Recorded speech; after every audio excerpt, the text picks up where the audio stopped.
Good night, ladies and gentlemen. I would like to apologize for the late start this evening, but I'm sure it'll be worth the wait. Now, our first speaker for tonight is Dr. George Brathwaite. He is an old stalwart of the Barbados Labour Party. He is an educator in the area of politics. Some of you might be familiar with his article in the Barbados Today, entitled By George. He is no newcomer to the issues that you're currently facing, as he addresses these issues continuously within this constituency, at a national level within the Barbados Today's articles, and as a lecturer at the University of West Indies. Now, ladies and gentlemen, it is my privilege and honor to introduce to you our first speaker for tonight, Dr. George Brathwaite. BLP got the place crowded. All aboard? Yeah! You ready to roll? Yeah! Good night, Kingsland. Good night, all those who can hear me. Good night, families of Christ Church, friends. As you heard, my name is George Brathwaite. Tonight's meeting is nothing about me. It is about what Ryan can do for you and you can do for Ryan. But essentially, to put that in a picture that we can see what is going on, tonight I am here to remind you that you ought to be strict guardians of your heritage. In suggesting that you ought to be strict guardians of your heritage, it means that there is clearly an admission we have to make. And that admission to me suggests that a lot of what we have been doing or we have done, and when I say we, I'm speaking about the executive in the country, the ministers, the cabinet, those who hold power, those who make policy decisions. I'm suggesting that there has been lots of gaps left open. There has been a big hiatus, a big hole, where several people have dropped in. Sometimes they refer to it as dropping back into a hole of poverty. And for middle class districts, as you can see here, persons who had moved up the socio-economic ladder and were able to sacrifice year in, year out to acquire their homes, school their children, etc. One of the things that we must admit is that the current minister for this area has been a failure. The current administration has been a failure, and Barbados, by and large, can do much better. Now, it is not about making things sound grand, but it must always start with the ideal. We have the greatest respect, looking more than 50 years onwards, of the work that the Right Excellent Error Bar would have done in carrying the country into independence and being the Prime Minister for the first 10 years at that stage of development. Very well done. We had continuation with our own Tom Adams, who perhaps, arguably, has to be the best of all Prime Ministers this country has seen. Not only did he have an immense vision, but his vision was always about empowering small, ordinary, working class people and making those who were big and had some money, made sure that it was well disseminated all across the country.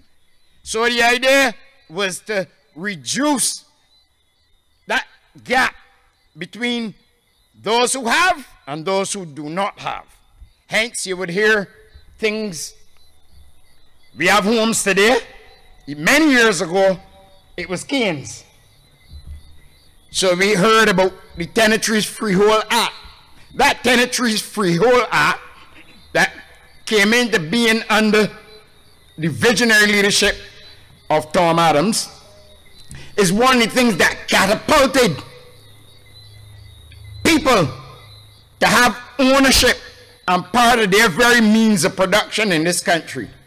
So that is why it is important that when we come to a place here, Christchurch East Central, that we cannot take for granted our roles and our responsibilities for the generations to come. We know,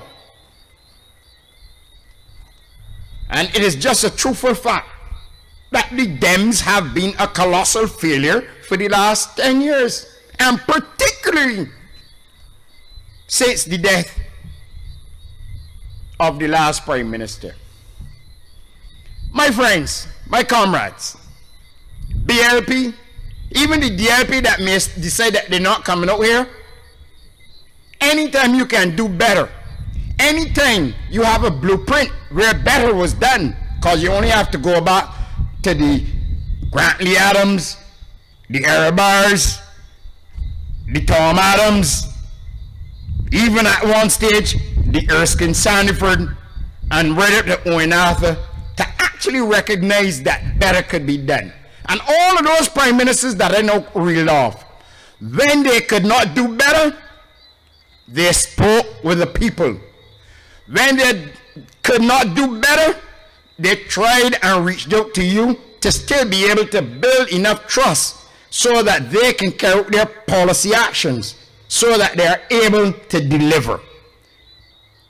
I know, and you know, that Ronald Jones is one of those persons who have told us that Winnebagans complaining too much. He is one of those persons who has come to you repeatedly and suggests whatever we do, it is good. He is one of those beating themselves on the chest to say that education is working when teachers are complaining.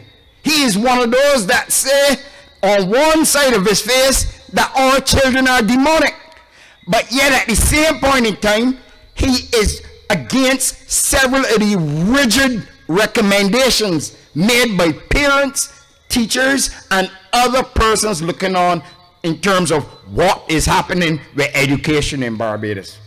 Now, if we are going to be strict guardians of our heritage, which is part of our national anthem, and if we are going to do what the founder of the Democratic Labour Party said, and I appreciate what he said. He said things like education must be connected directly to our socio-economic empowerment and also to the national avenue of development.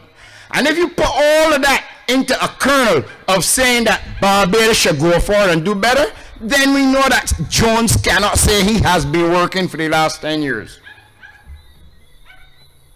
Why is it that the teachers had to wait so long just to get a meeting when we got people chopping up people and stabbing up people in schools and attacking teachers? Huh? Schools are not just the building because you put some paint on it and say, oh, it is ready for the next term and or the next year. It is about the administration. It is about meeting with the union heads and you respecting the unions and letting the unions respect you.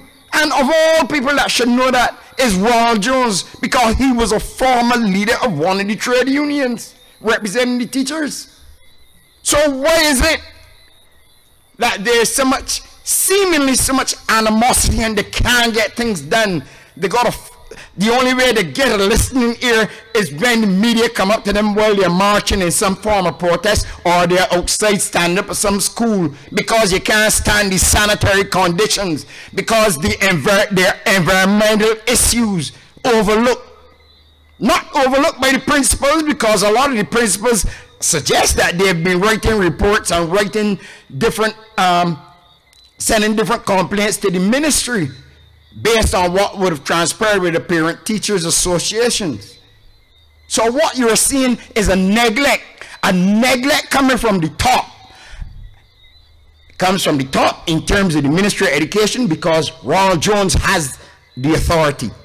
He is the substantive minister. And also from the top, he is a member of the cabinet. So the whole cabinet want what in Barbados we could call a good ass licking.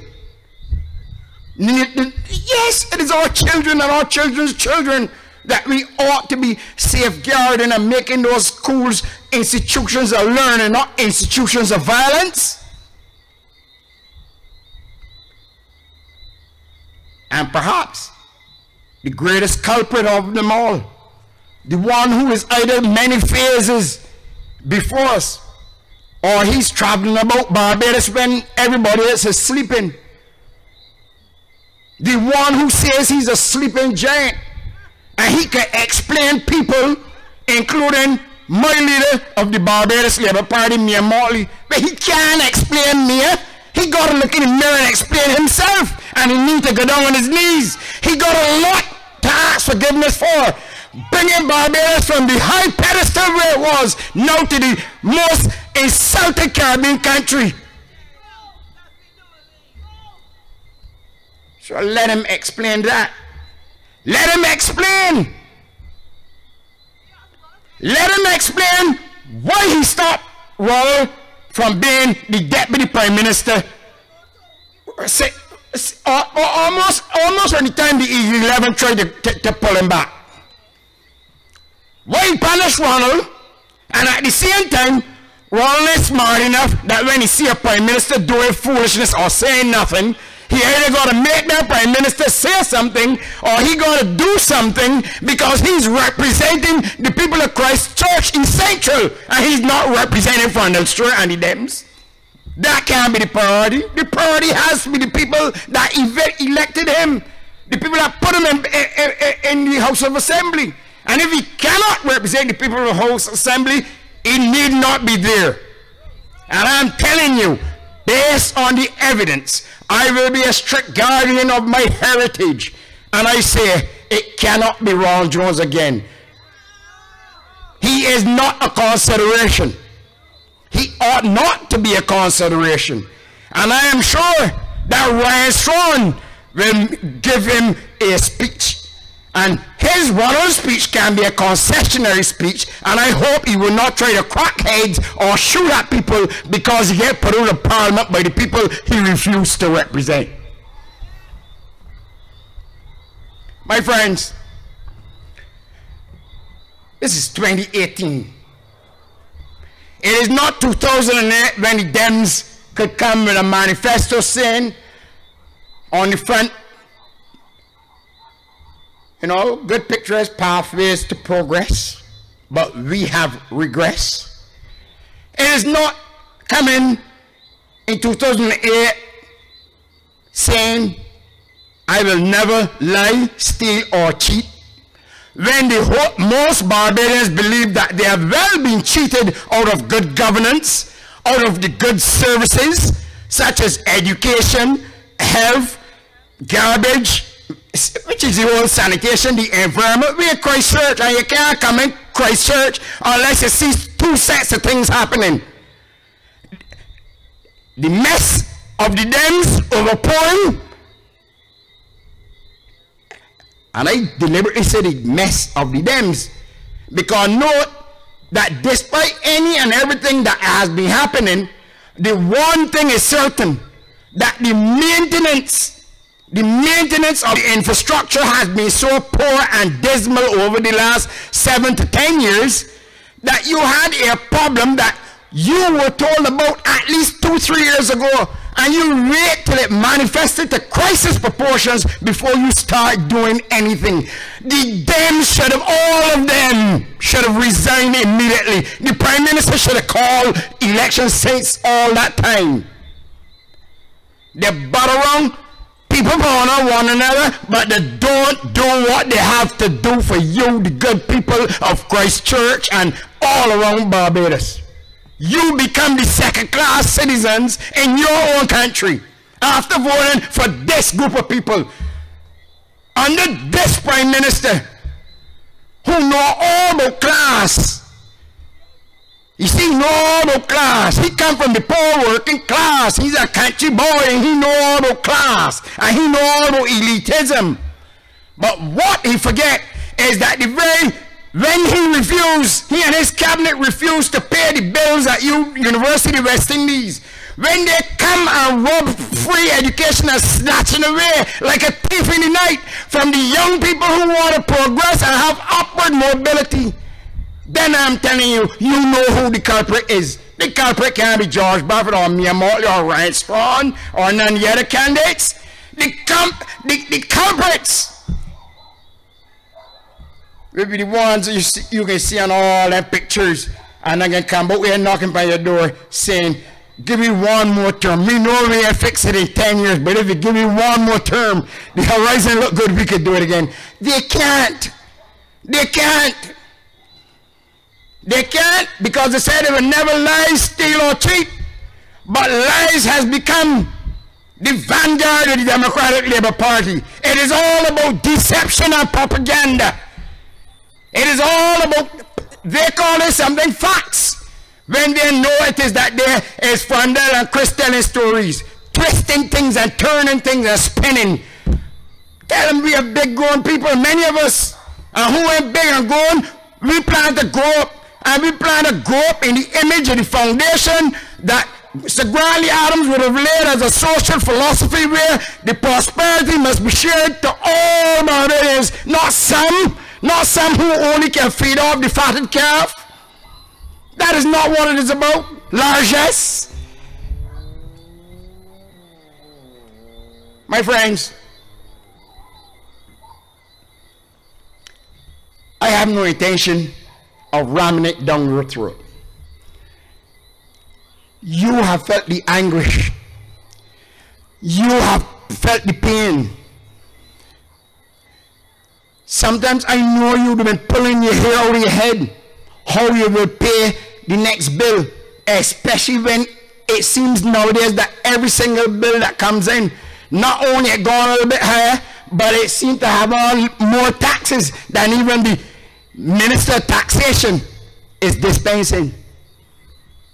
This has become a tax regime that has significantly, especially in the last 3-4 years, has significantly dropped a cutlass in the behind of the middle income and middle class people.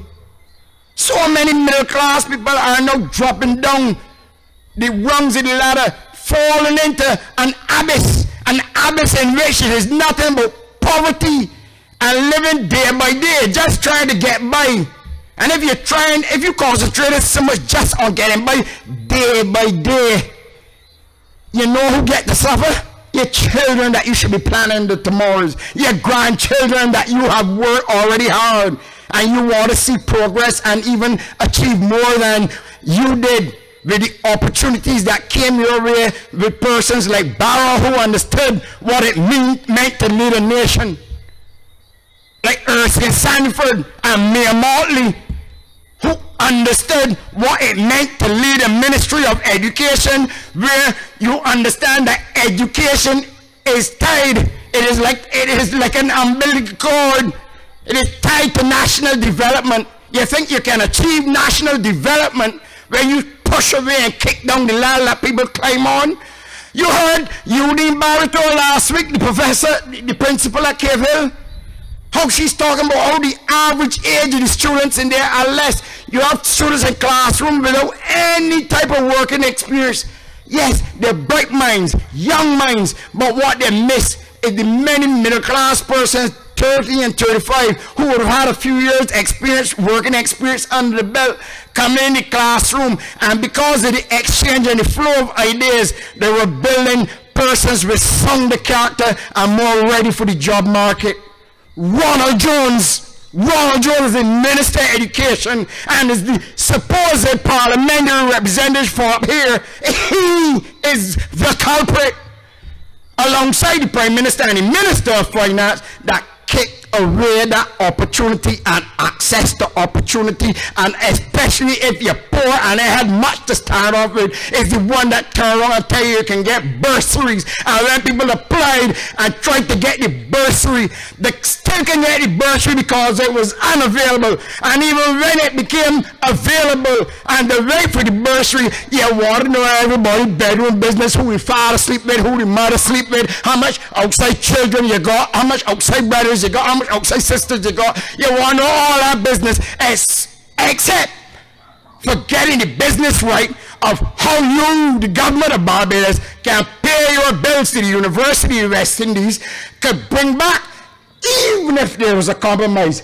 And you say, man, we not cut this thing in half. We too hard at them one time and too much. If they had done anything like that, but you know what? There is no empathy in them that look to stealing on the side.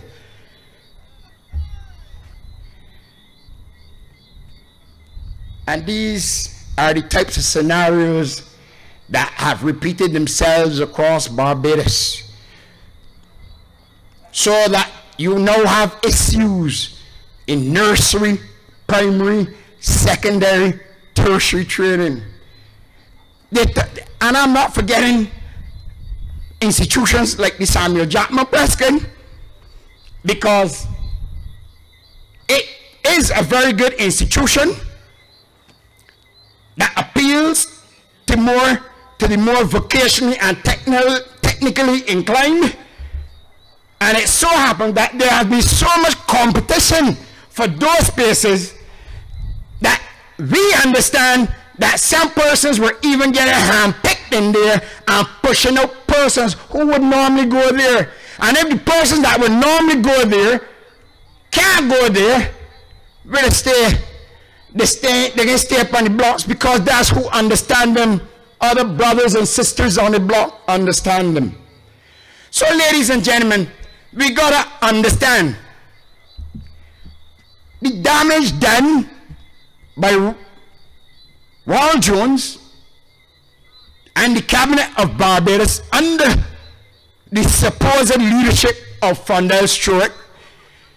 It has been catastrophic. And if you doubt me that it is catastrophic, sit back for a minute and examine that every single time you think the Dems get away from one crisis, they are facing another crisis. They just keep falling in crisis after crisis after crisis. You know why? Because they don't realize it takes two hands to clap. They want to make policies for you, they want to dictate for you, but they don't want to listen to you, the Irish people. Look how many, this is at least 2 years the people of Barbados are saying, listen, we need a new mandate in this country because the country needs a new direction. Ring the bell. 5 years gone, 5 years and 46 days gone, and the Prime Minister would not ring the bell. What is stopping him from ringing the bell? I can tell you.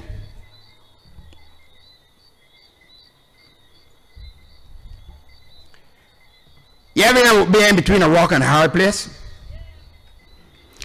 Fundell Stewart knows that whatever luck could have come his way and the Dems would win an election, that the E11 and those other persons that have no formula around them, they will never want to see his leadership again. That's number one. Number two, he remembered Barrow's mirror image speech. You see, he's a man of history, you know. He remembers Barrow's mirror image speech. And in Barrow's mirror image speech, he asked a hard question. A hard question that I am going to pose to you. You, the DLP people. You, the DLP people that would have voted for Ronald Jones. And you, the people that don't care about the damn party, no, the damn body, and you're just interested in putting money in your pocket. You ain't care to worry about nothing else. It's for everybody. Barrow asked us, Bajans, to come out of yourselves. come out of yourselves and look around you. Look around you in terms of your communities, in terms of the island itself, in terms of the region, and internationally. And he's asking you to look carefully to see what makes you the best. What are those things? What are those traits of character that are not only self-building, but nation-building? Nation-building. And if we look carefully for those answers within us, we ain't gonna listen to Mayor Motley, no Ryan Strong, no John King, no George Buffett, no George Penn. None of these people don't want to come and tell you, you think for yourself. You need education. You need good health. You need the provision of good services.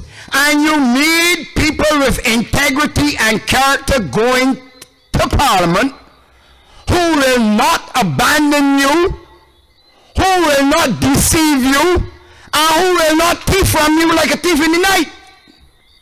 And I am saying, if that is the type of person when you look inside to find persons of character, good people that you could send to Parliament, then I say in Christchurch East Central, there can only be one good candidate on that ticket worth going to Parliament that could come back and represent your interests day in, day out, genuinely, without selfishness or greed being the bottom leading him. And that is Ryan Strong.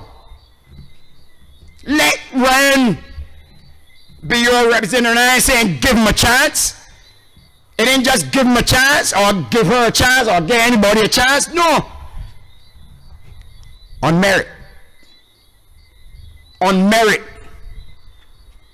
He has, I call him a very good-natured and agreeable person. Even when he is in disagreement with you, he won't try to embarrass you or insult you. He won't try to slap you down as being demonic. He won't try to slap you down as being wicked. He won't be the type of person like I want to bring the police to rain down on you with batons and batons pull on guns, Pankok. And now I talk about that Pankok. Anyway, I ain't talking about the ducks tonight, Pankok.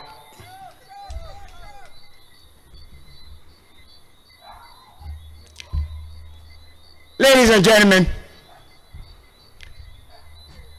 we have lots of work to do in building back the types of things that made villages what they were and communities what they were.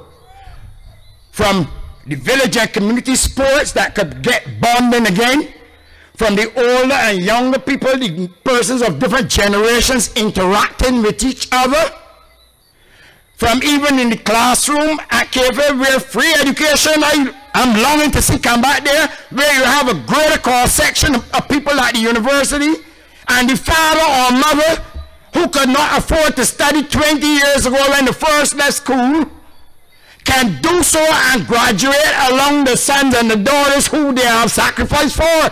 That is the whole purpose of the sacrifices we make. It is not for us. It is not out of selfishness. It is not out of greed. When you're dealing with those things, you got to go to Ronald. When you want to deal with Ryan, we come with a genuine spirit, good-natured. We cripple with courtesy and we will kill with kindness. But we will never bend no principles that stop and hurt and damage and deface our mirror image. And our mirror image for Barbados is one of upliftment. That is why me and Motley is saying all aboard. Because it has to be a policy of inclusiveness and not exclusiveness.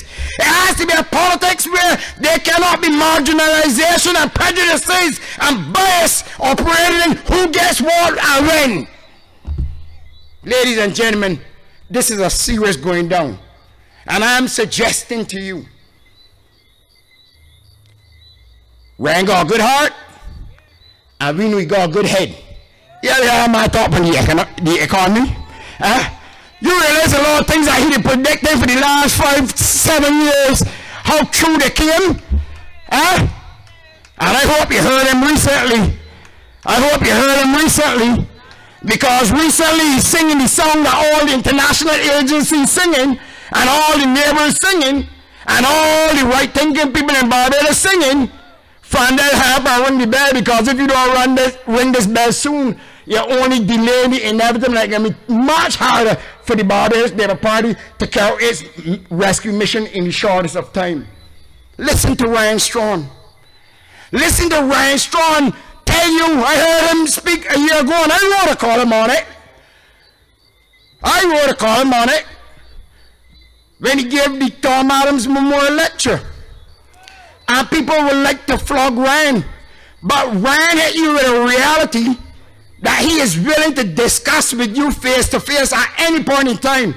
And that is a reality is, if we want proper and effective bus service, what rules and what governance framework are we willing to put in place to get that? Huh? It can't be operating like the current minister, huh? Under the table, and this body coming to do this thing and the next thing, and then you hear about it later. Can't be operating like the Minister of Finance, where the Hilton and BNTCL and Blue Horizon and all these places guys sell, huh? But for half the value, for less than you could get. And then even when you do that, you still can't find the black and white to support a lot of things. Huh? Ladies and gentlemen, we ain't want the snakes in the bush. No, we ain't want too much steel in there. So the best thing to do, clean house, get rid of them. All of them that's in that cabinet, get rid of every one of them. No one can tell you how to turn back. Listen to David Eswick. Criticize everything to do. Say everything is a failure. DLP policies are a failure. And goes into Parliament. I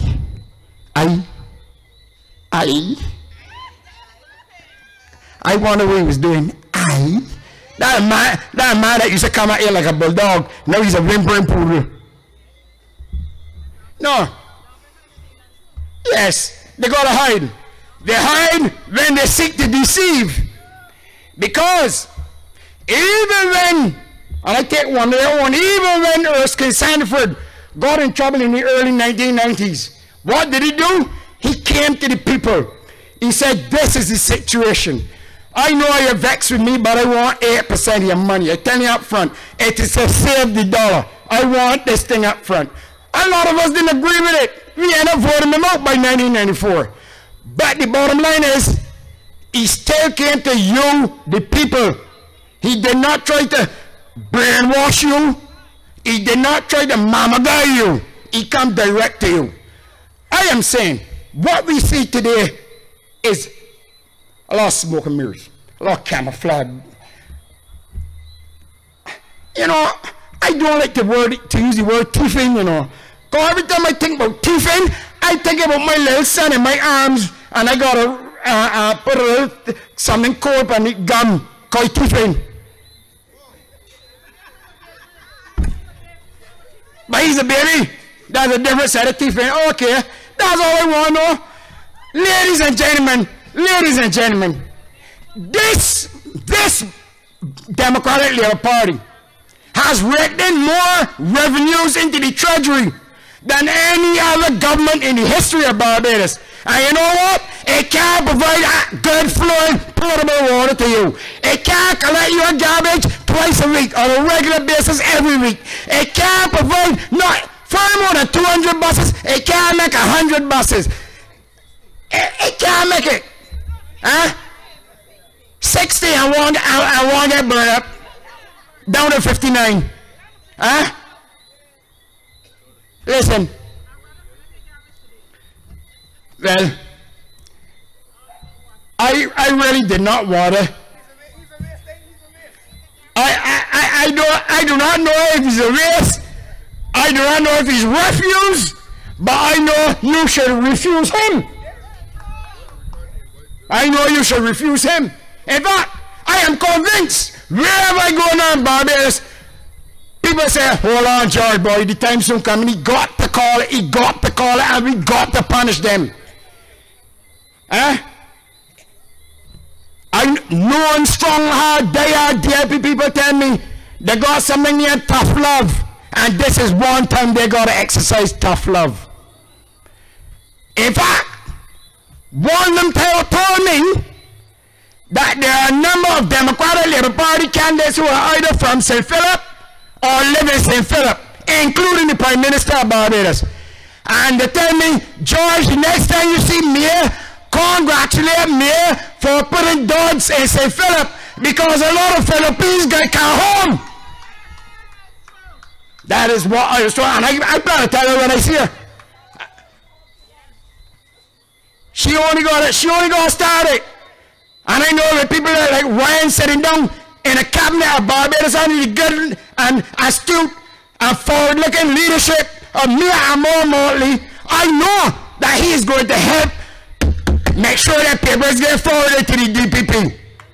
Because from the DPP, it will be the court. And from court, home, Dodds. Come on, man. Seriously. Ladies and gentlemen, you must have a conscience. You must have a conscience when your people are suffering. You must have a conscience when you look at the public service in Barbados and tell them, promise them one thing and deliver something else. In fact, you deliver nothing. You deliver nothing and you say you don't deliver nothing. So if you want to laugh at the people, don't you think it was best you left your 10% where it was before you start insulting and laughing at people? Don't you think you ought to be punished in a way that no other politician or party has ever been punished in Barbados? You can't pay raises, you can't buy buses, you can't buy garbage trucks. People leaving school with 8 O-levels or CXCs and the 3 Cape subjects and matriculate at university can't get it because the family ain't got the money to get them the annual tuition fees. And you could tell me it can be right that this wicked bunch masquerading as a political party exercising the goodwill and the mandate and the legitimacy on behalf of the people of Barbados, you think they ought to be ever considered for re-election? The choice is yours, ladies and gentlemen. As I came, so I shall go. Because one thing, Ryan is younger than me, but Ryan also, I've taken a page out of Ryan's book, and that tells me that character and integrity must mean any and everything. With integrity and character, I am saying, whenever it's polling day, go out early, support Ryan strong, mark her X by the Barbados Labour Party candidate. Indeed, I will tell you, put on blinkers, see no other name but Ryan Strong. You don't even go to call Jonesy, where's called she? I mean, where's called he?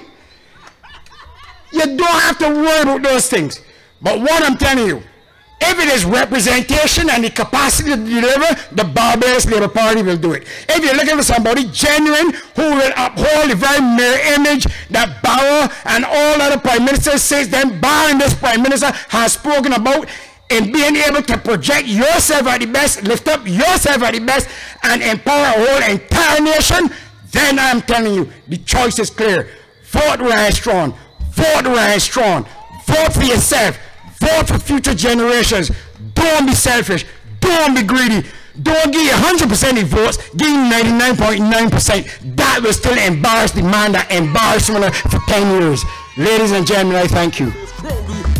All aboard? Yeah! You ready to roll? Yeah! Can I talk just a little bit?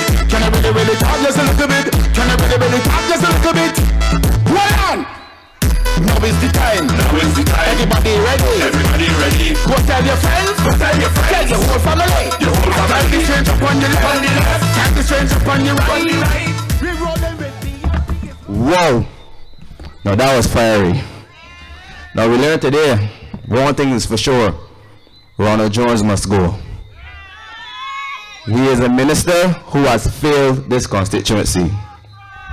I just had to check my notes and verify whether or not Dr. Brathwaite had a doctorate in philosophy or medicine, because he knows dissect one of Jones with that scalpel with some precision. Lord have mercy. Now, it brings us to our next speaker to tonight. Chad Blackman. He is an attorney at law who specializes in trade policy. He is a previous president of the League of Young Socialists. He is also a past youth ambassador for the Commonwealth and UN. Tonight, Chad will be discussing issues as it relates within his field of practice, trade law. He will be dealing with issues as it relates to the economy and the problems that we are currently facing in business and the operations of business in this country. And without further ado, I'd like to introduce Chad Blackman to the podium. BLB got the place crowded. All aboard? Yeah! You ready to roll? Yeah!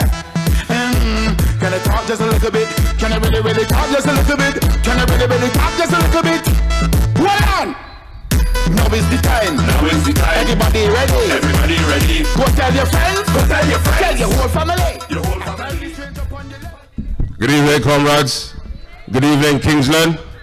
It is a pleasure to be here speaking on behalf of the candidate for the constituency of Christchurch East Central, Mr. Ryan Strawn. The reason why I am pleased to do so is because we find ourselves as a country, not only as Kingsland and as a constituency, but we find ourselves as a country facing many challenges. But the challenge that resonates most in the minds of people at this point in time is the economic challenge. You would remember when Barbados was ranked as the #1 developing country, not only in the Caribbean or in the Western Hemisphere, but on Earth. And in 10 long or short years, however you look at it, this country has gone from the #1 developing country in the world to a country that ranks 3 notches economically above that of our CARICOM neighbor in Haiti. It is a fact. I will repeat it. We were a country that were ranked as the #1 developing country in the world. And we now rank 3 economic notches above our CARICOM neighbor in Haiti. You all know, and we're not saying this in any disparaging way, because every country can go through challenges. But Haiti is a country that historically has not enjoyed the sort of luxury and prosperity that Barbados has. But we didn't get there for the same circumstances as Haiti. We got there as a result of economic mismanagement by a group who purports themselves to be the party of the poor people. But whenever they're in office, the poor and the middle class in this country are obliterated. And it is for that reason and many others that we have a duty to ensure that Ryan Strawn is elected to Parliament, because Ryan is going to be part of a national team led by our leader, Mayor Motley, to rescue and restore Barbados to prosperity once again. I just came from St. Lucia about 45 minutes ago, and persons there asked me, Chad, what is going on in Barbados? These people cannot believe that this is Barbados. One of the biggest challenges that we have, as I said, is our economy. In St. Lucia, they're enjoying economic growth. You know why? Because their economic policies to stimulate activity in the country. The Democratic Labour Party has and continues to tell the biggest lie since independence, that the reason why our economy is like this is because of a global recession. Now, Kingsland, I want to tell you, and I will tell you this very straight and plain. The world recession ended in 2009-10. That makes it almost 10 years ago. Countries in the Caribbean, St. Lucia, St. Vincent, Grenada, Jamaica, Guyana, Suriname, Antigua, St. Kitts and Nevis. These countries are enjoying economic growth, and they have the same trading partners that we do. They're operating in the same world economic environment that Barbados does. So why is it then, if there is a so-called world recession, as I just said, which is over, why are those countries enjoying economic growth but Barbados is not? Can you imagine that we as a country have had to endure 21 downgrades since the Democratic Labour Party has come into office? 21. And from the short, Ronald Jones, Chris Sinclair, Dover Innes and the entire cabinet have tried their best to fool Bajans to believe that downgrades don't mean a thing. Well, let me tell you, and I'm sure Ryan can explain this better than I can. The economy is already very hard. So it therefore means that the country has to borrow to maintain its demand for goods and services. Everything that we see in this country, outside of the services sometimes, all of the goods, this bottle of water here in my hand, comes from outside of Barbados. You need foreign exchange to bring them in. And if you don't have foreign exchange, what is going to happen? You start to get chaos. Households and families can't buy the goods and services that they need. But more importantly, if you don't have the ability to buy currency on the local market, you have to go abroad. But how it works is that if you have a whole set of downgrades, it is more expensive to borrow on the international market. So therefore, when the government of Barbados now borrows, they have to pay the highest levels of interest because of those 21 downgrades that Fondel Short and his covers have had the country to endure over the last 10 years. So that is one thing. But to add insult to injury, how many of you remember, and I want you to reason with me here at Kingsland, how many of you remember when Chris Sinclair came to you in a budget and he said that he's going to increase VAT from 15% to 17.5%, and it would only be lasting for an 18-month period?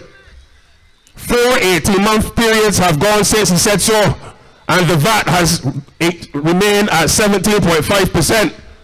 But to add insult to injury, you've added the National Social Responsibility Levy, and he moved it from the 2% to 10%.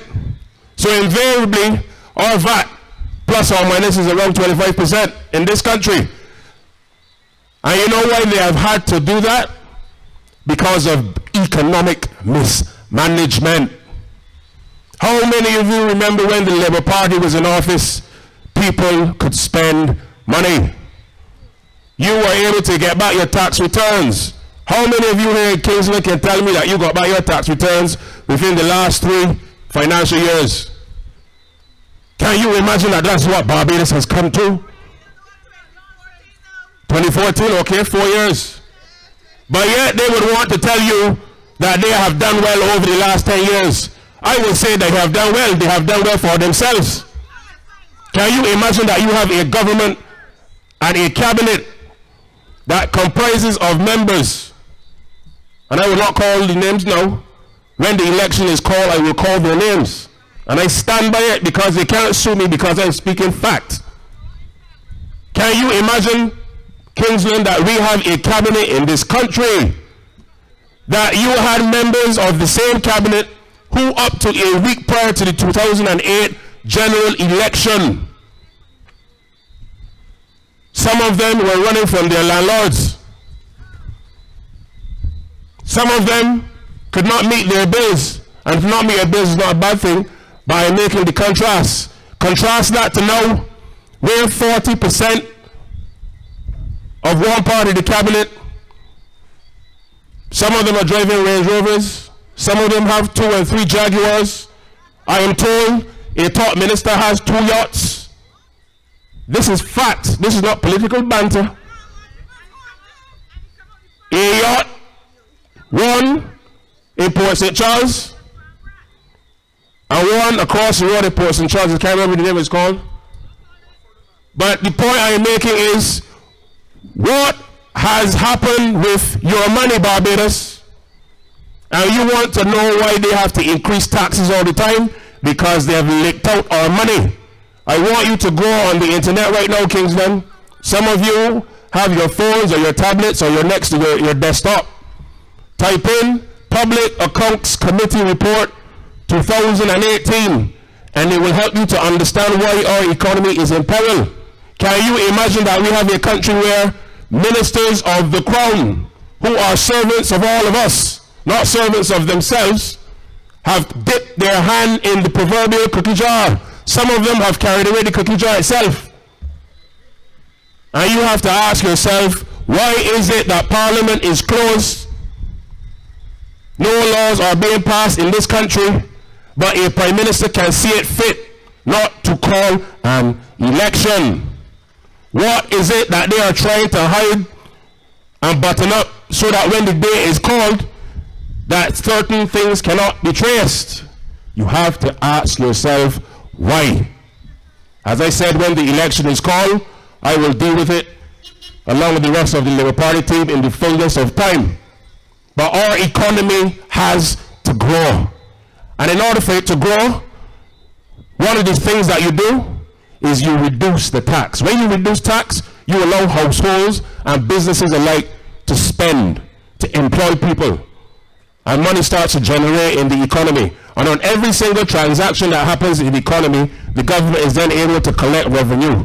But if you do what they have done over the last 10 years, increase people's tax, to increase the taxes of this country, but they've not increased people's salaries, well, good Lord, common sense would dictate and tell you you can collect a high level of revenue, but there's not going to be any growth because people are not spending. You're choking people and they can't breathe. It is a very, very serious situation where households now have to decide which bill they're going to pay when the month comes. You now have to decide as a household, am I going to pay my mortgage? Am I going to pay the land tax? Because the truth of the matter is that your disposable income has shrunk. As Larry King would have said on his CNN program years ago, who would have thunk it that Barbados, a country that once punched above its weight, a country that the rest of the Caribbean used to come here for economic opportunities, and the economy grew and grew and grew to now where the rest of the entire Caribbean is laughing and asking what has happened to the gem called Barbados. And we have to remove the cancer called the Democratic Labour Party. And once you have a cancer and you don't remove it, it will continue to spread. And Ronald Jones is part of that cancer. He may not be a cancer himself, that is arguable, I don't know. But he is part of a team that has destroyed the fabric of this country. Kingsland, can you imagine that your current member of parliament, a man who came up in the system as a teacher, a man who came up in the system and rose to the top of the teachers union in this country. So he therefore grew up in education, and he then rose to the heights of education and became the Minister of Education in Barbados. And he sat and sits in a cabinet that has removed the singular thing that afforded ordinary and poor Barbadians in this country, where all of us have benefited in some way, free access to tertiary education at the point of delivery. He himself would have benefited from it. 98% of the cabinet of this current government have benefited from free tertiary education at the University of the West Indies, whether Cave Hill, St. Augustine, or Mona. Fernando Stewart did his law degree. Where did he do it? Cave Hill. Michael Lashley, Cave Hill. Stephen Lashley, Cave Hill. 3 weeks before the last general election in Kingsland, the Prime Minister came on your television, CBC 8, and he said, I will not remove access to UE. 3 weeks before the 2013 election. We're talking about 5 years ago. And can you imagine, in a level of political schizophrenia, 3 months after that same thing, after the election was over, they had the nerve to come and say to us as a country that you now have to pay to go to UE. They kicked down the ladder that all of them was on and made them the men and women who they are today. And you know why? They lick out the money. Cave Hill and UWI is owed hundreds of millions of dollars by this government. But yet they can find money to squander. They can find money to play football. Constituency councils. Can you imagine constituency councils' budgets are riddled with high levels of catering prices instead of actually spending money in projects for communities? And you ask yourself, where is the money gone? It is wrong. I am told that there was a meeting last week in Lodge Road with the Democratic Labour Party. What amazes me, and I want y'all to sit down and study this. As I said, I will deal with it in the fullness of time. The next day, when you pass a certain business establishment in Kendall Hill that deals with auto mechanics and mechanics, you would see a big container with the logo of the Democratic Labour Party on it. Can you imagine that this country has, or had rather, however you look at it, Kingsland, I really want you to reason with me tonight and see where your money has gone and why this country's economy has been obliterated under the Dems. Can you imagine that UCAL, which is part of the government, their mandate is simply to ensure that the government's buses are fixed? Can you imagine that this government took that contract invariably from them and gave it to a private person, a business person in this country? And people in UCAL couldn't get their money. But yet, the same private person that now has the contract, I am told, gave ministers BMWs to drive. Can you imagine the heights and depths of corruption that this great land has come to? As I said, read the Public Accounts Committee report which was given notice in Parliament by our political leader, Ms. Motley. I hope most of you are not prone to heart attacks, because when you read it, you can think, Jesus, Lord, have mercy. It is a very serious document.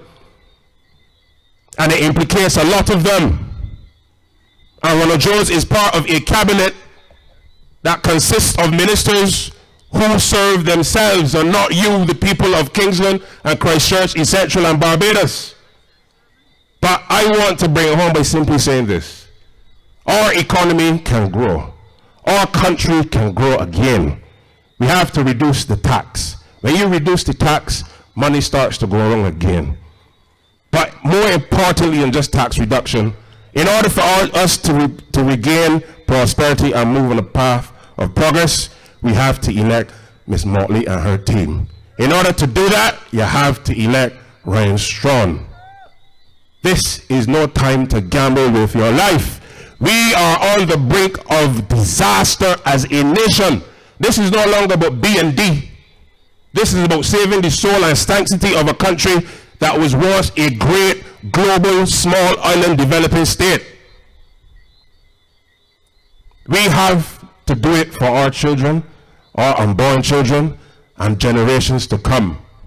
Young people in this country must feel that if I live and I am born in Barbados, that I am part of a country that produces opportunities for me. Whether I'm disabled, whether I'm poor, whether I'm black, white, uneducated, this country is an incubator for opportunity. So whether you're a good footballer, whether you're a netballer, whether you're an entrepreneur, whether you can plait hair well, whether you're an IT person, Barbados must be the place that allows you to grow and prosper. There's a whole Caribbean economy out there that you are part of, that you can engage and earn a living in this country.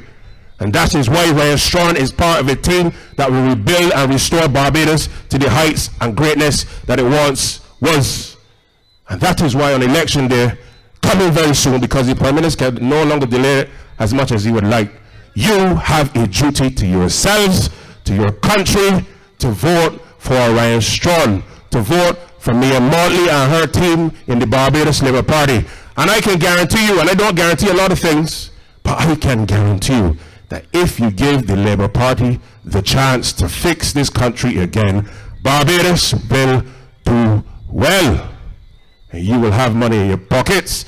Your children will be able to go to school. They will be able to travel. They can create their own businesses. And Barbados will once again be a harmonious and prosperous nation. Ladies and gentlemen, I thank you for your time. And once again, vote for Ryan Strong, vote for Miss Motley, and vote for the entire Barbados Labour Party. I thank you. Can I talk just a little bit? Can I really talk just a little bit? Can I really talk just a little bit? Hold on! Now is the time. Now is the time. Everybody ready? Everybody ready? Go tell your friends. Go tell your friends. Tell your whole family. Your whole family. Thank you, Chad. You've really shared some information with us this evening that most of us may not have been aware of. One of the biggest issues that you spoke about there that resonated with me was the NSRL. Now, as a young businessman, I might not fully understand the economics and why people do things and why the government makes certain decisions. But the taxation minister, believe you me, I can't understand why it is his job and his task, his sole purpose, is to ensure that young business people can have the opportunity to grow and make things happen in this country. Now, ladies and gentlemen, we're at the junction in this meeting this evening, where it gives me great pleasure and a privilege to introduce to you the candidate for this area, Mr. Ryan Strong.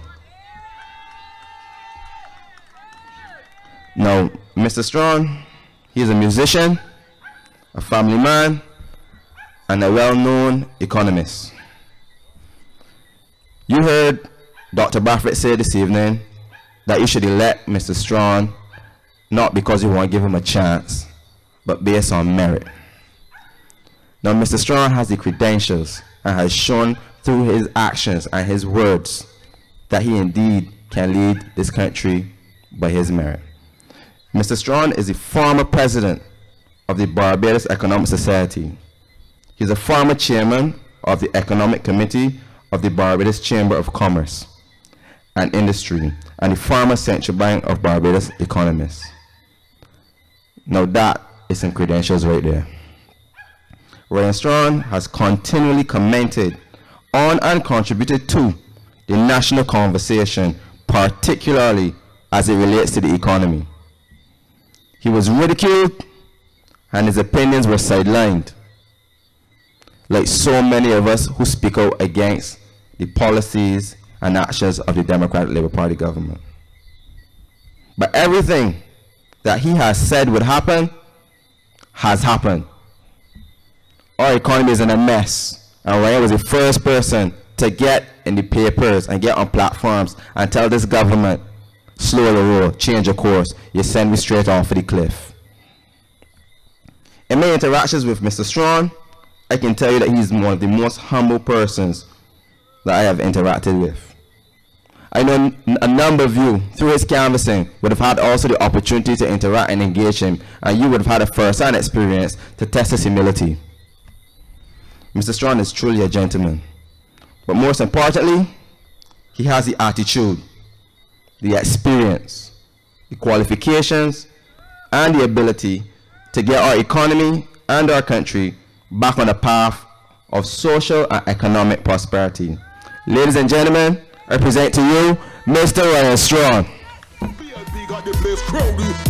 All aboard? Yeah! You ready to roll? Yeah! Can I talk just a little bit? Can I really talk just a little bit? Can I really talk just a little bit? Hold on!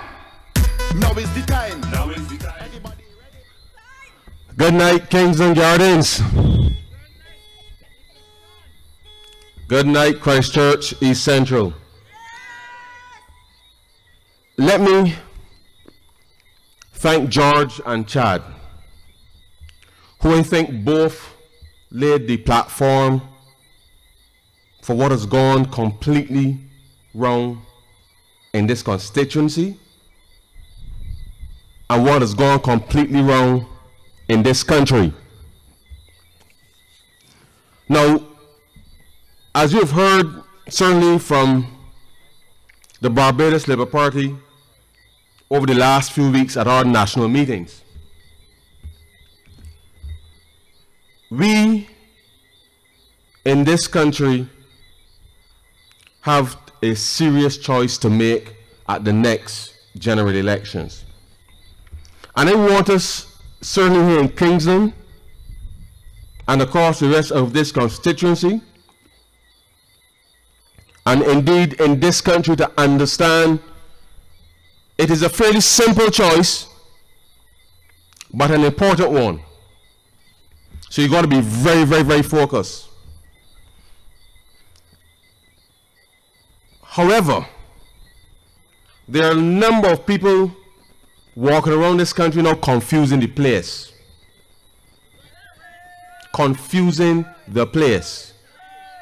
In much the same way that the current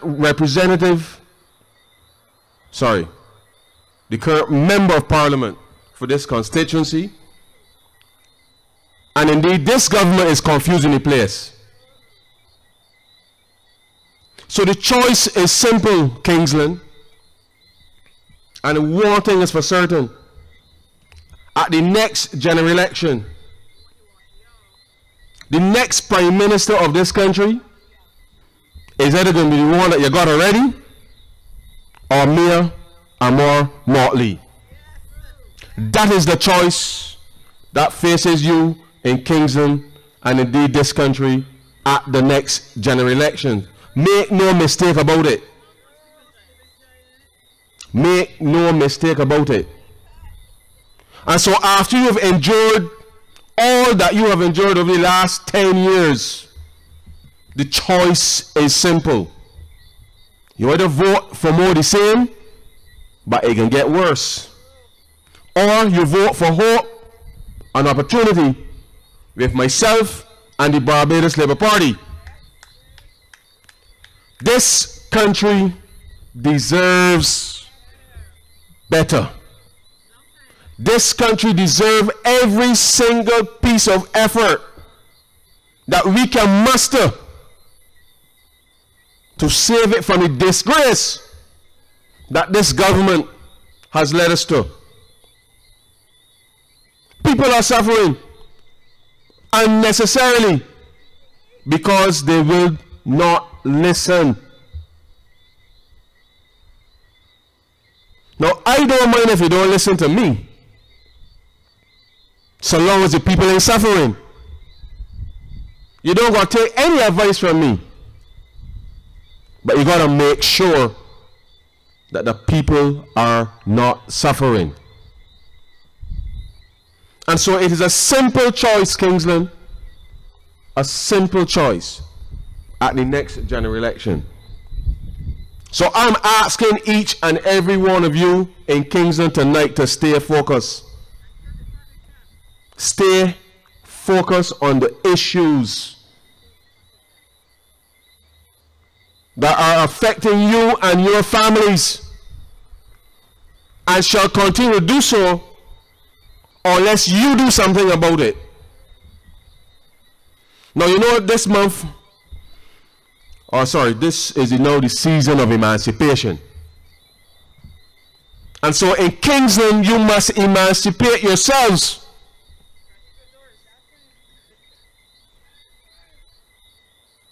Because the future of this country depends on you.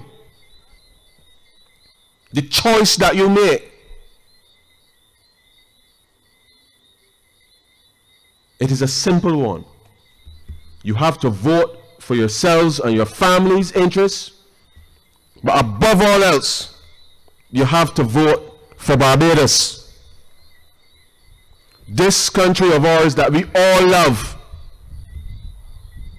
We must now mobilize for the effort of our generation. We must rise above ourselves and ensure that nothing like this ever happens in this country ever again. We lead the Caribbean. We don't follow. And that is not to put down anybody else, but we lead. People look up to us to see which is the path to take. Now every single country in the Caribbean has bypassed us. And there's nothing wrong with competition, you know. Nothing wrong with competition at all. But we are not even putting up any effort at all to govern this country and to provide the leadership that the young people of this country so desire. But I want to say to you tonight, the campaign has certainly started. It has started. And so there is no more time for ifs, buts, or maybes. The Barbados Labour Party, of which I am proud to be a part, led by Mia Motley, will be the institution to rescue this country again. But that is not a wanton boast, because we have prepared for the job at hand. Unlike this government. Now I want everybody in Kingsland and indeed the rest of this constituency to understand and hear me tonight. I am not going to be belly aching about what Chris Sinclair or Ronald Jones or anybody else do. We will take the responsibility for rescuing this country, and we shall do it on your behalf with pride, because we know that you, the people, deserve the best level of representation. We ain't cussing the body. All that we will do for the people of this country is to lead, provide the vision. The job of the government is to provide for its people, lay the platform upon which every citizen can take advantage of any opportunity that presents itself. You do not elect people who will then place obstacles in your way and then tell you that you are living beyond your means. Since when paying bills is living beyond your means? Since when? Since when? I know that I am on that point. I just want to make something abundantly clear. Because this neighborhood, and certainly Kingsland as the largest residential community in Barbados, represent a wide cross-section of people. Private sector people, public sector people, poor people, rich people. The widest cross-section of people live in Kingsland. And many of you in Kingsland would have seen progress throughout your lives having resided here. Many of you never had a problem paying bills until this government came to office. And the dignity of big men and women in this community, the dignity of big men and women in this country have been ripped from you. And now you're being laughed at by a government. By a government that we chose to elect. But you cannot rob a man of his dignity and expect him or her to reward you. And so Kingsland, all that the Barbados Labour Party will do, all that I will do, is to provide the level of respect and dignity that each and every one of you can walk this country with your head held high. That you can go anywhere in the Caribbean with your heads held high and say that I am a Bajan. And when you say that I am a Bajan, people will look at you, shake your head and say, good, Barbados is back. But we're not just doing it for pride. We have to do it for the young people of this country. Because for as much progress as we have all made in Kingsland and across this country, we cannot give to our next generation a Barbados that is worse than we found it. That is our responsibility. That is our responsibility. And so the choice is very simple at the next general election, ladies and gentlemen. Very, very simple. And I'm here tonight to ask you to vote for me at the next general election. I'm here to ask you to vote for hope, vote for opportunity, but above all else, vote for your self-respect. All of those will come. Self-respect. Because anybody that seeks to represent you must at the very least respect you and come and talk to you, listen to you, hear your concerns and respond to those concerns. You must take the responsibility for ensuring that anybody that you elect, you hold them accountable.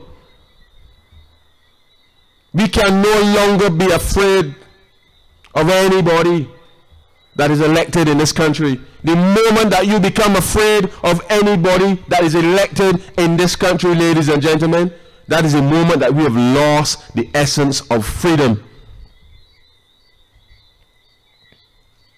And I am reminded, as I've said to you over the last couple of weeks, without a shadow of a doubt, I know in my heart that if I was alive on the plantation 200 years ago with Bassa, I would have died next to him fighting for the cause of the people. Because wherever there is oppression, I know I will stand to root it out. And wherever there is oppression, I know the Barbados Labour Party will be there to root it out. And ladies and gentlemen in Kingsland, I am saying to you that you have been oppressed for the last 10 years. And it is time that the people of Kingsland and this country stand up and say no more. Enough is enough. Enough is enough. Now let me move on to some more local issues, which are equally important. Because as many of you know, there are lots of issues in Kingsland, but yet the people who represent you seem to think that the people of Kingsland either don't want nothing, they don't deserve nothing, and so therefore you've got nothing. But simple things matter, ladies and gentlemen. And I'm going to start first with lighting, because it's important to understand. When you turn in there by Dighton River, when the night comes, you're risking your lives. You're risking your lives. And no member of parliament that seeks to represent your interests would have that highway dark for months on end and not agitate for the people of Kingsland to have a well-lit neighborhood. But second to that, a lot of people walk and traverse Kingsland, and as the economy has taken its bite, crime has escalated. And because of the darkness, you can't even see down the road clearly. And people have been robbed. People have been robbed. And so for security concerns as well, you have to improve the lighting in Kingsland. Indeed, you have to improve the lighting across this country. These are not just local issues that we wish to get on a platform and talk about. People's lives are at risk. And when people's lives are at risk, the responsibility of the government is to respond. You've paid your taxes, which you are required to do by law. But yet, you can't get your refunds because they said they ain't got no money. But yet the simple things that the people of Kingsland and across this constituency that they need and say they want can't be done. Simple road humps in this area, not done. Simple things. Simple things. Now, as many of you know, there's only one way in and one way out of Kingsland Gardens. And for too long, this has been the case. And I've listened to the concerns of the residents of Kingsland Gardens. I'm here to say to you tonight, we are going to make sure that there's a secondary exit to Kingsland Gardens, not as a thoroughfare really, but to make sure that if anything happens down by KG's down there, that people can get in and out of their homes in peace.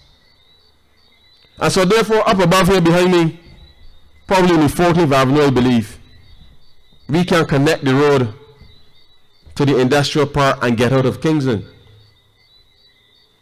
Now this may seem very simple and straightforward, which it really is. But that simple task of doing that, you know how much gas the residents of Kingsland Gardens will save? I bet you none of them never calculate it. Because the time it takes you to get out from going all the way through there, every single day. And when this government will seek to increase your gas price every month, because they take it up by 12 cents and bring it down by 1, and then carry it up by 15 and bring it down by 2, and everything like that over and over again. They're going in your pocket. Now these are simple things, ladies and gentlemen, that a government can do just to give you that little ease. Because an economy works at the margins, and the margins matter. Now I am saying to you tonight that there are some very straightforward solutions that if this government will come and listen to the people, life would have been easier. And so therefore at the next general elections, ladies and gentlemen, again, the choice is clear. Simple. Simple. Now I know that many of you are very concerned, and I want to spend a little time tonight specifically talking to persons, especially those that are 50 and above, because I believe it's important. Because I know that the economy only grows and works when young people leave school, get a job. It means there's fresh money coming into the house, the household income rises, and things start to flow again. But there are many of you who are 50 and above that are extremely concerned about your own well-being and that of your family going forward. And I want to address that tonight frontally. Now, I know that many of you, when you were young like me, or younger than I am, I should say, you were told to go to school, learn, get a job, work for 33 and a third years, retire, and everything will be all right. And many of you today are feeling less than comfortable. As a matter of fact, the level of anxiety that is being exhibited by persons 50 and above is increasing at an alarming rate. And with that economic anxiety, I understand how we've arrived at this position. Because the conditioning that you had when you were young, the world has changed. And in a sense, you feel as if you're being left behind. But I want to say to you, who are 50 and over especially, don't lose faith. Don't lose hope. Because the Barbados Labour Party believes in you. And so therefore we have fashioned a policy which I believe persons 50 and above must take every opportunity to take advantage of, that I believe will chart a future not just for yourself but for your children as well, and the grandchildren. Now, in the past, many of us would have been told by our parents and grandparents, go to school and learn, and want you to do something better than what you're doing. And a lot of us would have come up in households where our mothers or fathers would have been doing things that somehow they perceived to be less deserving of the children. They want their children to get an education, to do something better. And because of that, many of us didn't see the business in what our parents were doing or our grandparents were doing. As a result, those businesses that they engaged in died a natural death because too many of us went in a different direction. But we now have to make sure now that for particularly persons 50 and above, that I want you to listen to me very carefully. The Barbados Labour Party is going to introduce a policy which we will call trust loans, because we believe in the people of this country. And if you've been working for the past 30 years and you now feel a level of anxiety in terms of your future because the labor market is moving swiftly, technology is moving swiftly, and therefore you feel uncomfortable, you feel as if you're being displaced, I want you to understand that when these loans are rolled out, which will start in the first instance at $5,000, which after which you repay that after a year or two, you then graduate to $10,000. I want you persons who are 50 and above especially to find an opportunity together with either your children or your grandchildren and work together to build a business, build an enterprise through which will support not just yourself when you retire, but will also help to bridge the gap between one generation and the next.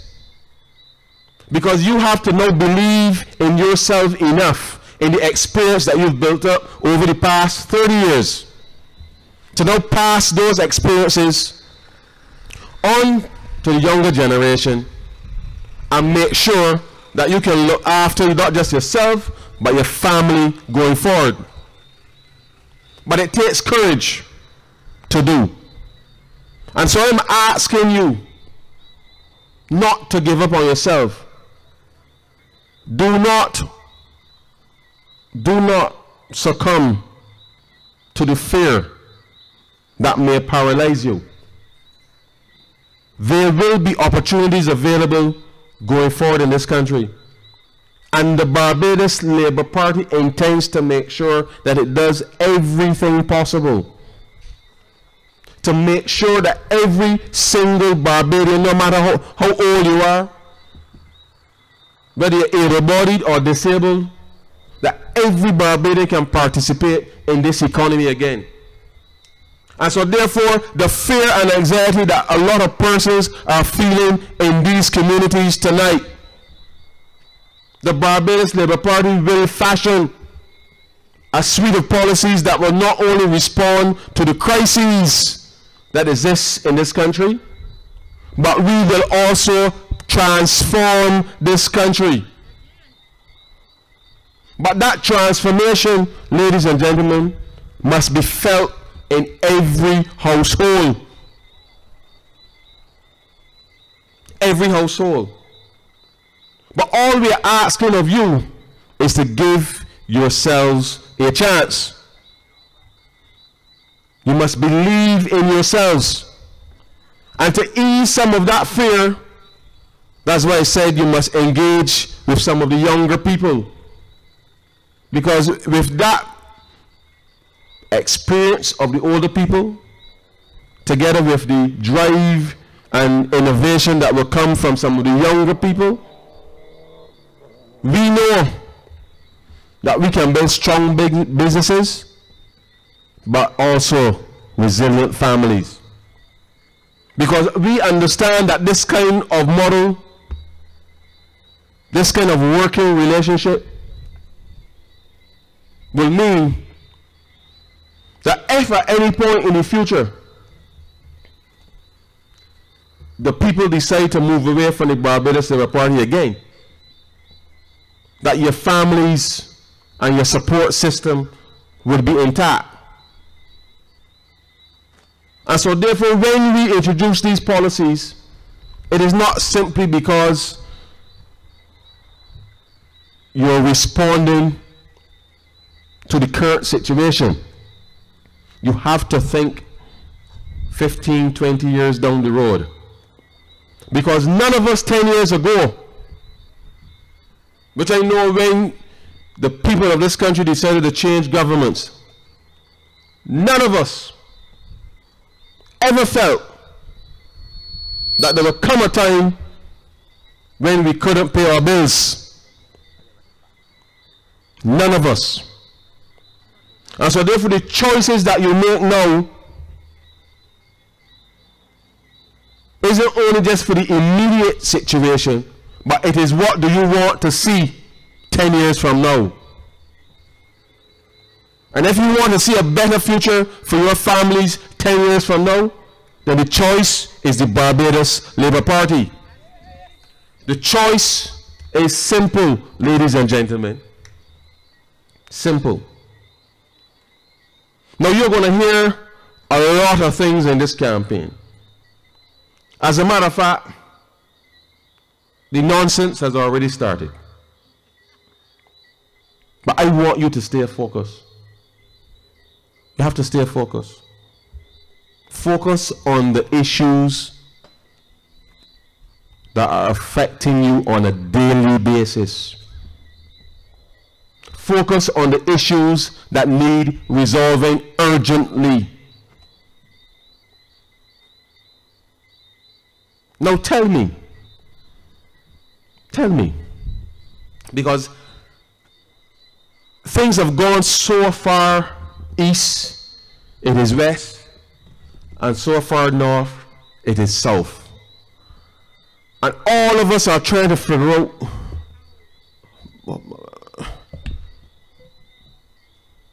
what Barbados come to. What Barbados come to. Now you heard this week that the Minibus Association increased the fares for school children. And was disturbing about this thing? It isn't that the minibuses were right or wrong to increase the fares, you know. What's particularly disturbing about this is this government has completely lost control of the process of governing. I am 41 years old, and I've been listening to a few budget debates for at least 20-25 years now. Because I remember in 1991 especially, I remember those debates very clearly.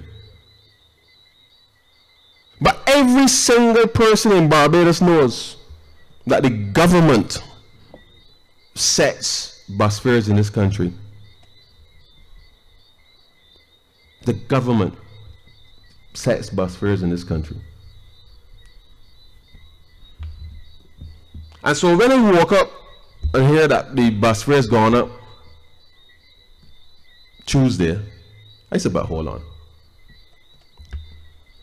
If at every point in time in the past 25 to 30 years,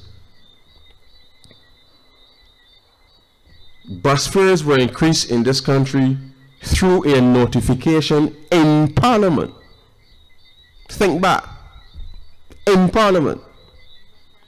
But if there is no Parliament, how can bus fares go up? How? Now, granted, there's an executive.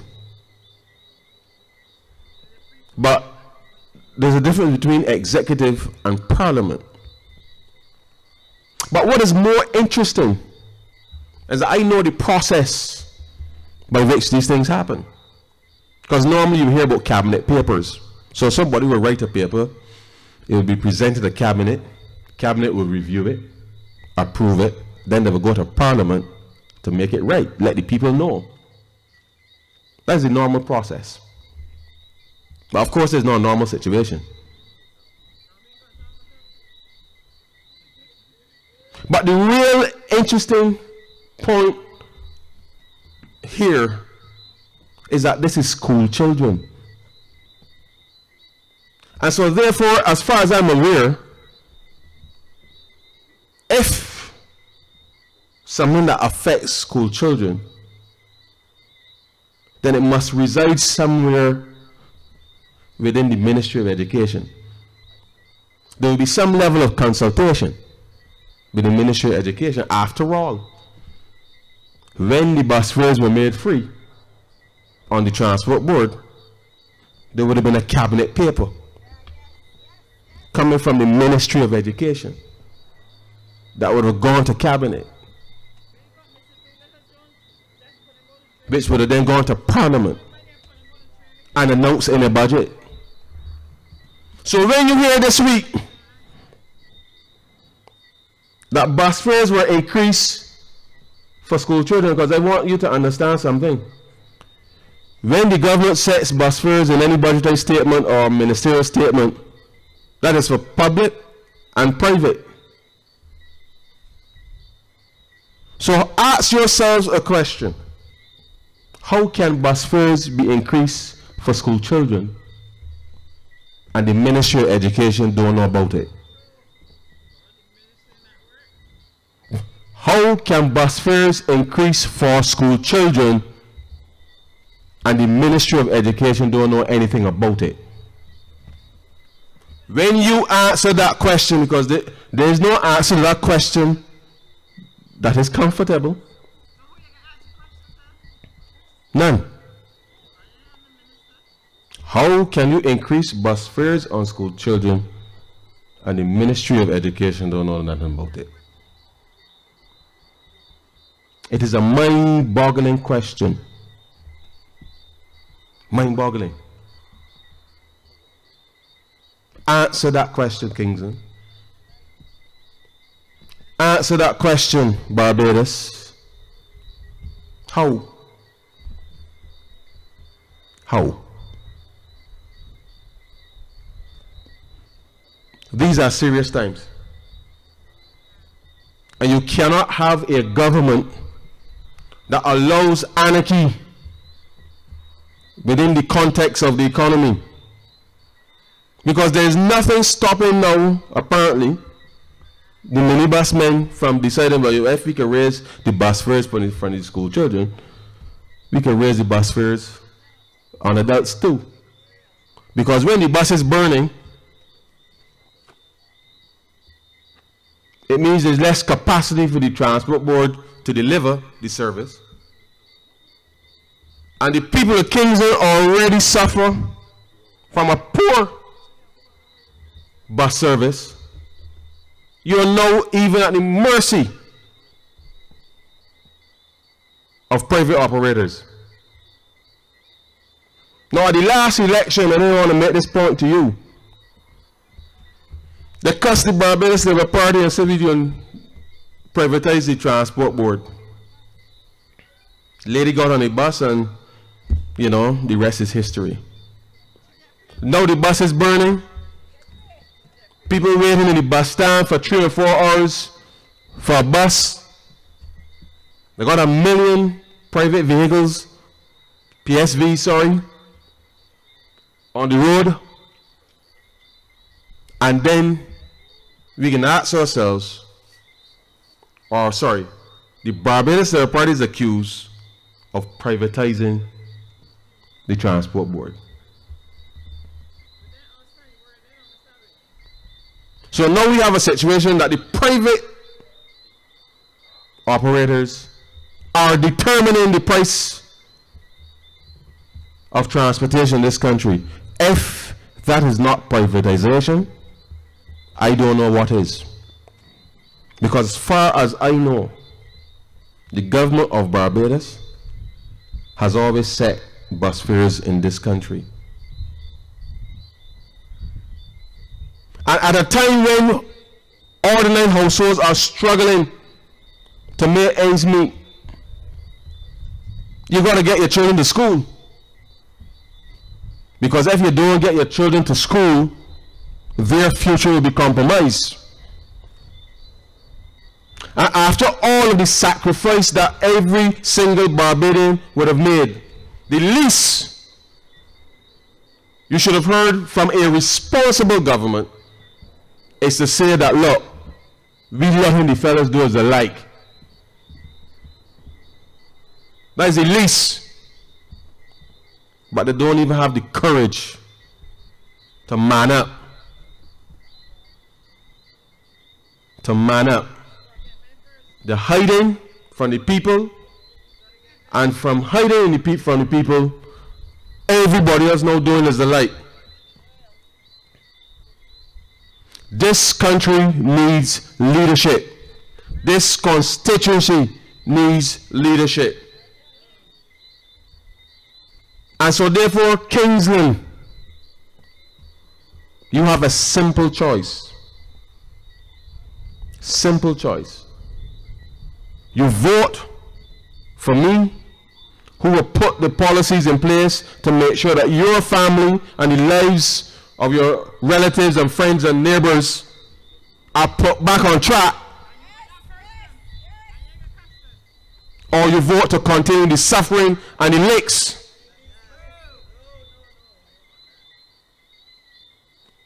It's a simple choice. We are Barbados. I keep making this point. And the fact that we have thousands of Barbadians, particularly young ones, who don't believe that there's a future for them in this country is disturbing to me. Disturbing. Because 20 years ago when I was at university, I knew exactly where I wanted to go and what I wanted to do. I didn't have any doubt. I didn't have any doubt. And you fed off the leadership that you saw in the country. There was hope, there were opportunities that every Barbadian could take advantage of if they wanted to. There were programs put in place right across this country that ensured that young people, when they left school, had a chance to go and learn a skill, get a job, bring some money into the household, and everybody lived.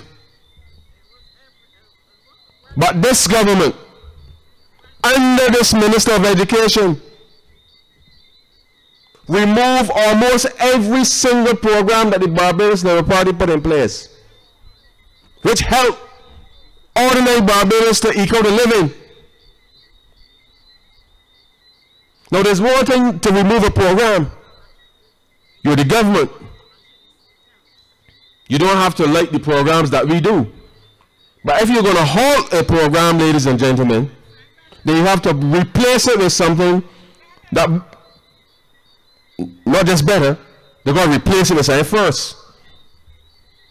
But if you can replace it, it must be better than what it is you're removing. And so today, thousands of young people across this country that have left school and they have not had 6 months work in 5, 6, 7, 8, 9, almost 10 years. To the point where every household, certainly the people in the 50s or the grandmothers who retire, now have to be scratching their heads. How do I get my pension now to stretch for me? One's trying to look after the grandchildren. These things ain't right. These things are not right because there's nothing that you've done wrong. You are not living beyond your means. When you pay your taxes, nobody can tell you that you feel entitled. You pay for it.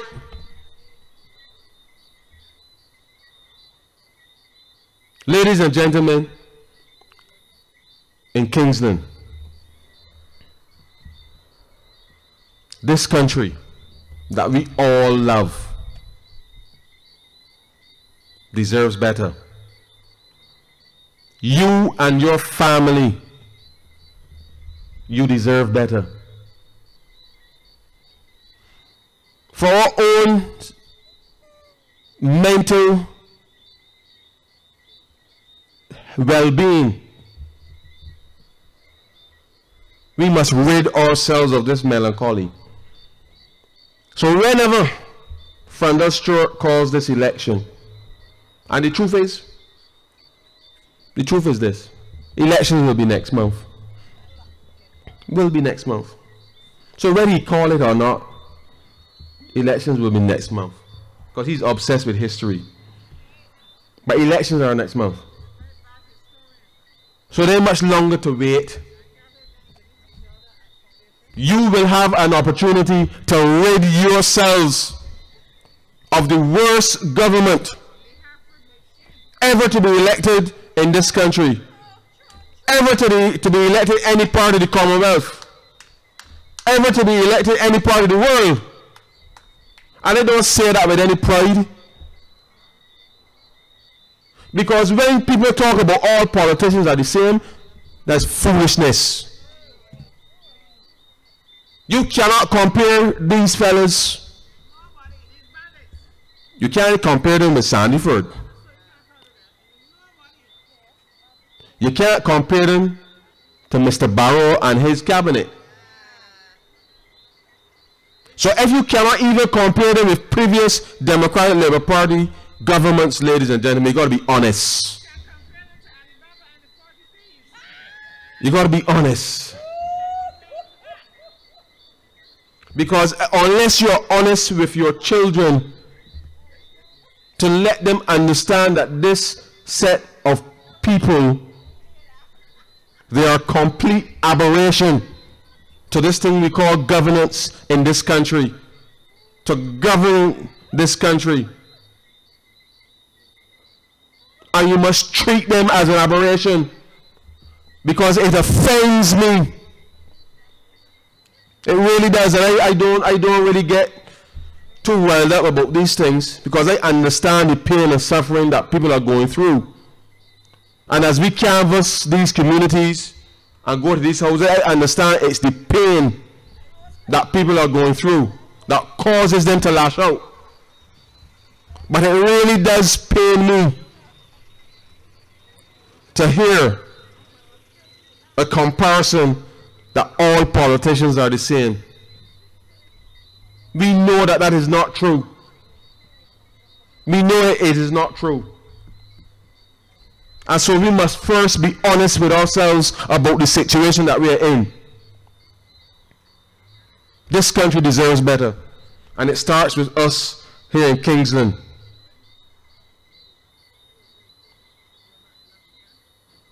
Now the reason that I am running is because Barbados needs a sound and reliable economy that works for all. That's why I'm running. And I'm asking you in Christchurch East Central to put me to work for you. Because when you made the investment in me 20 years ago, I did not know that I was going to be here tonight to say to you that I know exactly what we need to do to get out of this situation. When you invested in me 20 years ago, I never thought anything about being a politician. But life is not linear.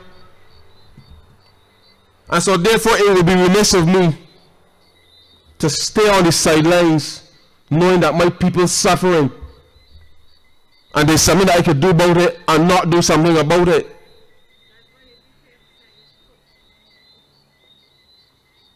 My grandmother didn't raise me so. Therefore, the choice at the next election, ladies and gentlemen, the choice is simple. You have to determine the kind of leadership that you want your children and your grandchildren to look up to. You have to decide the kind of leadership that you want to inspire another generation in this country.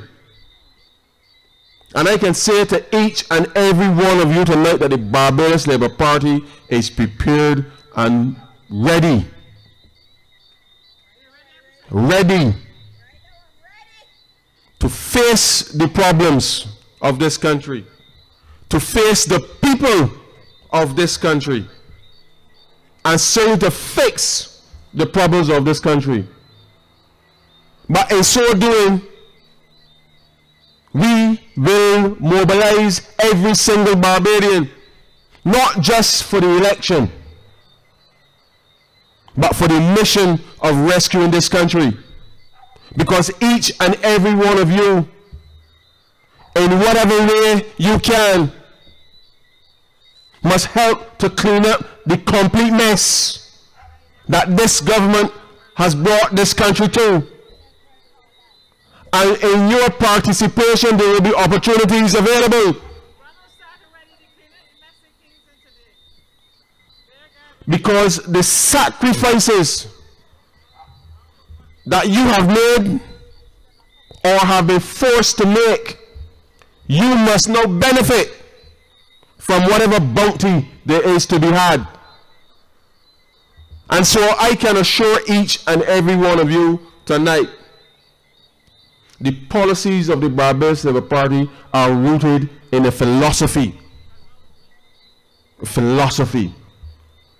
which is within our motto, that we must always strive to create a better life for our people. And you in Kingsland and across this country are our people. When we make decisions, you will know that they are on your behalf. You will know and see the results of said decisions. Nobody's going to hide in the dark of night. In the dark of night and sell things for half price. And then say you ain't got no money. Philosophy a better life for all our people. A better life for our people.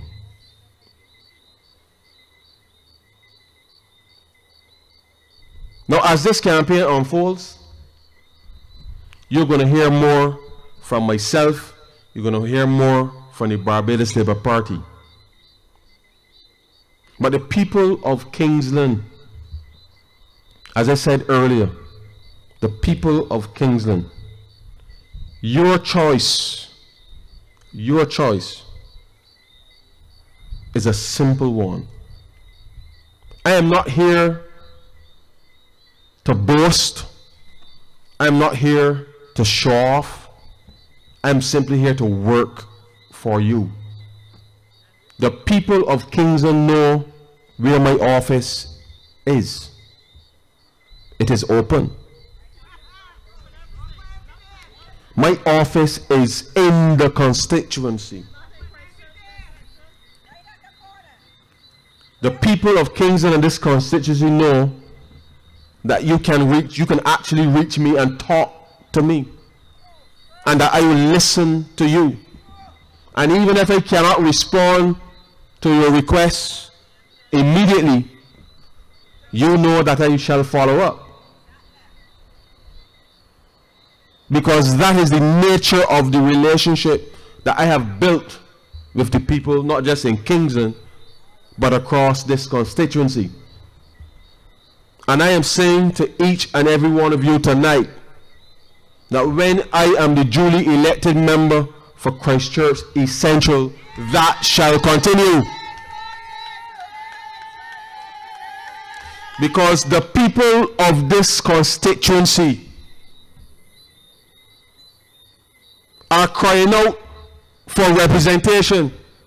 No matter where I go across this constituency, no matter where I go, whether it's Kingsland or Vauxhall or Edie Village or Durance, Thornbury Hill, no matter where, Sergeant's Village, Elizabeth Park, the people of this constituency always say to me, they remember Duncan Carter. And I first started canvassing right here in First Avenue, Kingsland Gardens. And from that very first day up until now, the people have repeatedly said to me, they remember Mr. Carter. They would see Mr. Carter. They would hear Mr. Carter. But more than that, they saw the results of the work that Mr. Carter did. And so that has etched in my brain. Etched in my brain. And so therefore, the kind of representation that you deserve is here, Kingsland. It's here. You, as well as the rest of this constituency, will be engaged to pursue a number of initiatives and programs, the likes of which you've not seen before. But it's their success, as with everything, will depend on your engagement, on your input. But I am confident that with the personnel and resources that we have to bring to bear, that our programs and initiatives will succeed. Because so long as they are people-centered and not political, I know they will succeed. And so therefore I'm asking you to put your faith in Barbados. Put your faith in yourselves. Because there's nobody coming to rescue us. We must first rescue ourselves. And so therefore we must start believing that we are worthy of saving. That we are worthy of being looked up to. The last 10 years would have been the worst 10 years for a lot of people in this country. At a time when you felt that you would have been pushing on, improving a lot in life, a lot of you have seen regression, despair, oppression. But the Barbados Labour Party is here once again. Ryan Strong is here to make sure that no stone is left unturned. No stone. To ensuring that the lives of every single Barbadian is improved. Because we are Barbados. When things get tight, we just hunker down and we just solve the problems. We don't run and hide. Running and hiding is not in our nature. We shall face the problems and we shall fix it. And I'm proud to say to you that Miss Motley, who will be the next Prime Minister of Barbados, shall lead this country to higher heights. And I am proud to say that I will stand next to her and face whatever music is to be faced for Barbados. Because the people of this country deserve nothing less than the best. And when you go to the polls on election day, ladies and gentlemen, in this constituency, you shall select the best. And the rest of the people of this country will also select the best. You must trust in yourselves. You have to start to believe in yourselves again. Do not allow anybody to tell you that this country, Barbados, cannot do better. Anybody that tells you that cannot be a patriot. Cannot be. Anybody that tells you that don't care about yourselves or your families. Because there's always better that can be done. Always. And you must elect a government not to get in your way, but to remove itself as the shackles that is holding this country back. So whilst 200 years ago there were physical shackles on the slaves in this country, today this government represents the shackles on Barbados. And as you go down Haggett Hall and you see that monument of Bassa, you must remove the shackles from your lives. You must remove the shackles from your minds. And believe, as Bassa did 200 years ago, that better can be done. And with the Barbados Labour Party, ladies and gentlemen, I can assure you that better days are coming. Better days are coming.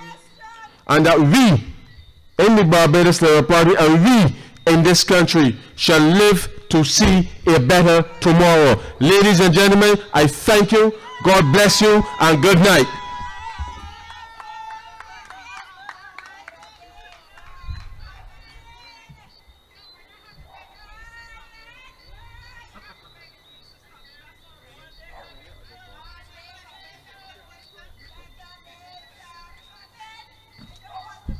Ladies and gentlemen, I want to say thank you again for lending your ear and paying close attention to the important message that Ryan Strong has now shared with you. And I'll ask you to get home safely to your significant others and have a good night. Thank you and good night.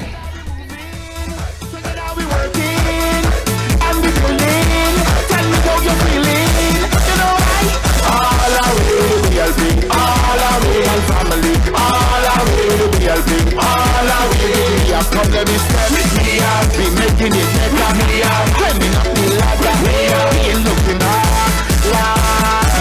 Everybody Everybody now come get aboard. We're taking the more heavy load. Let me come together and make things better. Now we're ready for the road. We don't want a drama. No, get on board with me. It's one big family and we're rolling with DLP. And together we rolling. Together we moving.